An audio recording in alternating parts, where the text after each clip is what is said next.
ঠান্ডা যেহেতু বেশ জাঁকিয়েই পড়েছে, তাই প্রত্যেক দিন আমার সন্ধেবেলা রান্না করতে একেবারেই ভালো লাগে না। তাই শীতকালে আমি বেশিরভাগ দিনই রাতের তরকারিটা দুপুরে রান্নার সাথেই বানিয়ে রাখি। আর যেহেতু সেটা আর করা হয়নি, তাই আজকে তাড়াতাড়ি রান্নাঘরে চলে এসেছি। রাতে বানাবো সয়াবিন বড়ি আলু দিয়ে তরকারি, সাথে রুটি। আমাদের বাড়িতে যেহেতু সবাই নিরামিষ খায়, তাই এই সয়াবিন বড়ি আলুর তরকারিটা রুটির সাথে সবাই মোটামুটি পছন্দ করে। এদিকে তরকারিটা বসিয়েছি। বড়মশাই বলল সে একটু চা খাবে, তাই তার জন্য একদিকে একটু লিকার চাও বসিয়ে দিলাম।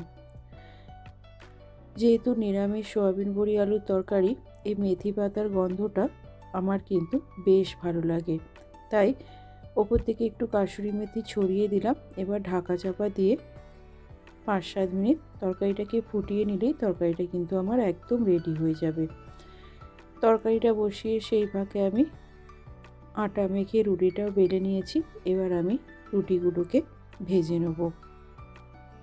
এদিকে তরকারিটাও মোটামুটি আমার হয়ে গেছে, এটা আমি নামিয়ে নেব। এবার রুটিগুলো হয়ে গেলেই রাতের রান্না মোটামুটি হয়ে যাবে। আজকের এই ছোট্ট মিনি ব্লগটা এই পর্যন্ত। কেমন লাগলো অবশ্যই কমেন্টে জানিও। যদি ভালো লাগে লাইক, শেয়ার এবং সাবস্ক্রাইব করে দিও।